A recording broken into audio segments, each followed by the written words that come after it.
Today I'd like to tell you about my very first train set. I'd seen it somewhere before, but it was perfect. Come on, let's go watch the trains go by.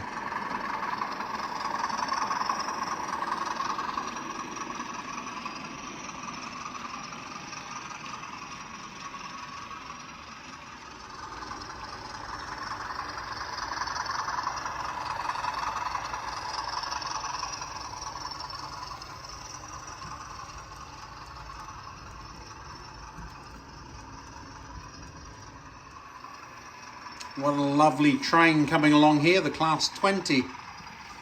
Nothing like my first train set.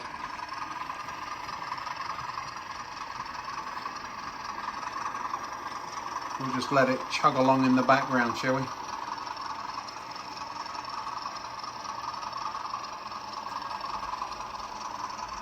Growing up, my uncle had a train set, and he seemed to have all the fun toys. He had a whole cupboard of dinky toys, including the James Bond Aston Martin with the ejector seat. Once I got big enough and he got too big to play with cars and trains, I found myself with a train set for Christmas. Well, I say train set, it was more of a hobbled together thing, but it was perfect. There was a large oval of track and enough curves to make a second circle. I have a feeling that the origins of my uncle's train were completely from two very similar train sets. One had Lord of the Isle, a standard locomotive as the motive power, and the other one didn't have a locomotive at all. There were three lovely Pullman cars and three yellow carriages. I think they were part of the Lord of the Isle set. And again, I've got some just like it. I'll show you. There you go. These are very similar to the ones I had. They had white roofs, not silver. And I believe they had names, although those are just transfers that are not put on these. Now, I was going to show you the yellow carriages, but they're not in the place I thought they were. I must find them and show you another time.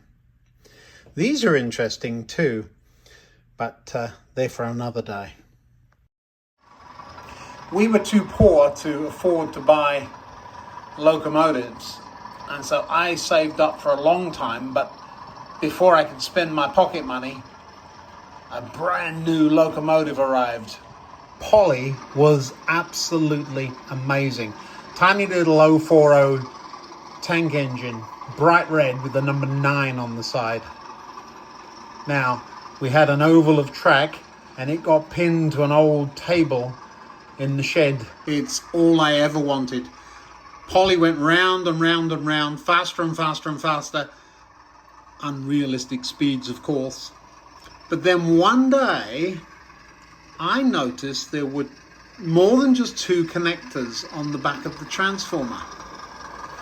The two it was connected to said 12 volts controlled. But there were two others, and they said 18 volts uncontrolled. Now, I have a feeling that the intention was an additional controller that would be able to be hooked up there. The only way the speed was regulated was by a variable resistor. As a small boy, now remember, I was deemed big enough to have a train set, but I was also very capable with the screwdriver.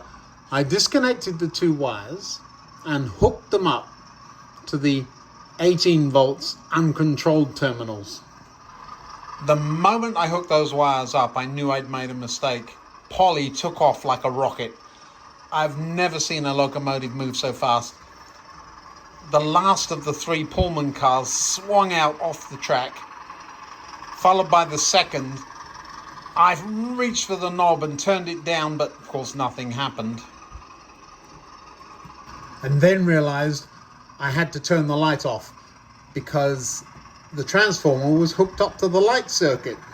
And if you turn the light off, the train stopped.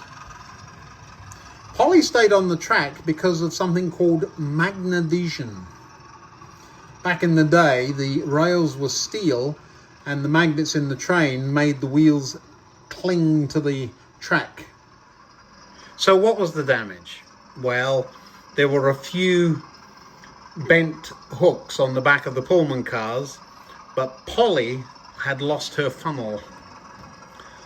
Years later, I discovered Fireless steam engines, and I noticed that a manufacturer has just come out with one, which once they do, I'm going to have to. Now, I first discovered Fireless steam locomotives at one of the Kent collieries. Very close to us, there was an 060 tank engine that puffed up and down pulling coal wagons, but on the site of one of the collieries was an 040 Fireless steam locomotive.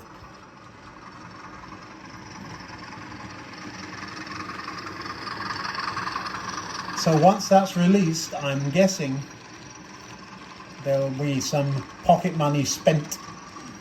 Now, some of you have noticed there is a colliery shelf layout sitting in the background, and one of these days I'll get it sorted out.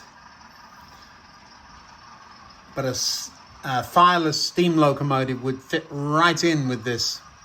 So why don't I buy the recent Polly replica that Hornby released?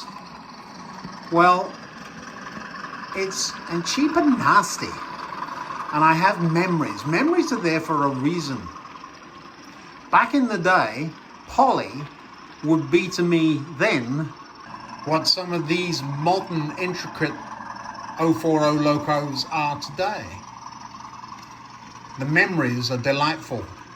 Having a cheap tat version of my dream locomotive just wouldn't be right.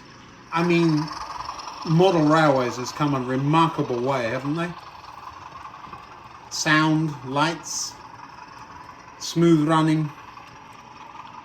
We could only have dreamed of this when I was a boy. Now then, unlike my uncle, I didn't grow out of trains, I grew into them. What a lovely locomotive.